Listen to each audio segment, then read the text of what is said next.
नाज़रीन, ब्रेक के बाद खुश आमदेद। पाकिस्तानी सियासत पर अमेरिका के गहरे साए हमेशा से मौजूद रहे हैं। हुकूमत हो, अपोजिशन हो या इस्टेब्लिशमेंट, सभी किसी न किसी वजह से अमेरिका की तरफ देखते रहते हैं। जब अमेरिका का इस खित्ते में इंटरेस्ट जो है वो ज़्यादा होता है तो उसकी पाकिस्तान के साथ हर सतह पर इंगेजमेंट है वो भी ज़्यादा बढ़ जाती है।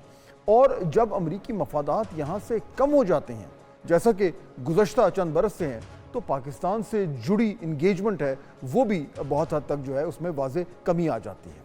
चुनांचे कोई हैरत की बात नहीं कि डोनाल्ड ट्रंप की अमेरिका के सदारती इलेक्शन में आज कामयाबी के बाद तहरीक इंसाफ के जो सपोर्टर्स हैं वो खुशी मना रहे हैं, इस उम्मीद में कि बानी तहरीक इंसाफ की रिहाई की राह अब हमवार हो जाएगी। वजह यह है कि ट्रंप और इमरान खान के ज़ाती ताल्लुकात अच्छे थे और दोनों एक दूसरे के मुतारिफ थे।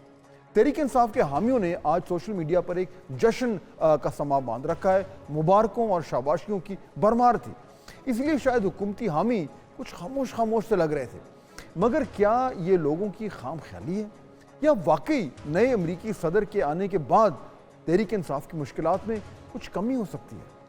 तहरीक इंसाफ के रहनुमा सरदार लतीफ़ खोसा ने चंद रोज़ पहले एक बयान देकर ये तो साबित कर दिया था कि उनकी क़यादत की उम्मीदें ट्रंप से जुड़ी ज़रूर हैं।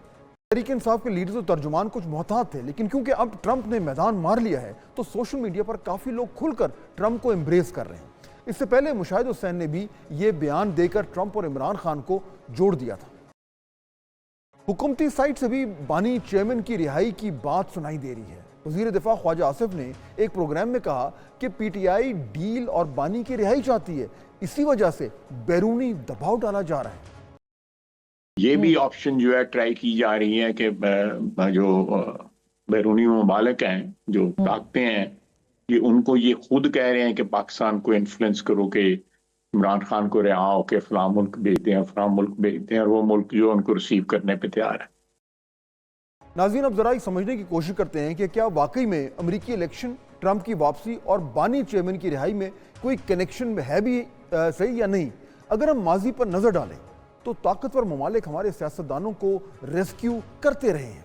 सन 2000 में साबिक वज़ीर आज़म नवाज शरीफ सऊदी अरब रवाना हुए।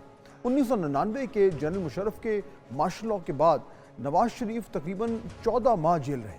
फिर मुशर्रफ हुकूमत ने ऐलान किया कि उनकी उम्र कैद की सज़ा ख़त्म कर दी गई है। उसके बाद वो अपने ख़ानदान के 18 अफराद समेत जद्दा रवाना हुए। उस वक्त की मुशर्रफ हुकूमत ने यह फैसला पाकिस्तान और अवाम के मुफाद में करार दिया था। इस सारे मामले को भी एक डील का नतीजा कहा गया जिसमें सऊदी अरब का बड़ा किरदार था। यानी बड़े और असर रसूख रखने वाले ममालिक हमारे सियासतदानों पर नज़र रखते हैं और अक्सर व बेशतर मुश्किल वक्त में उनके काम भी आते रहे। इसी तरह मोहतरमा बेनज़ीर भुट्टो शहीद 2007 में जो उनकी वतन वापसी को उस वक्त की अमरीकी वज़ीर ख़ारजा कॉन्डोलीज़ा राइस की एक फ़ोन कॉल का नतीजा करार दिया गया था, जिसके बाद में मीडिया पर रिपोर्ट भी किया गया था कि मोहतरमा जो हैं वो वॉर अगेंस्ट टेररिज्म में जो है वो हेल्प आउट करेंगी। यानी एक बात कि डोनाल्ड ट्रंप और उनकी इंतज़ामिया पाकिस्तान की सियासत पर असरअंदाज हो सकती है, ये इसमें यानी वज़न हो भी सकता है इस बात में। माजी में ऐसा होता रहा है। नाज़रीन, उम्मीद पर दुनिया के साथ साथ सियासी जमातें भी कायम रहती हैं।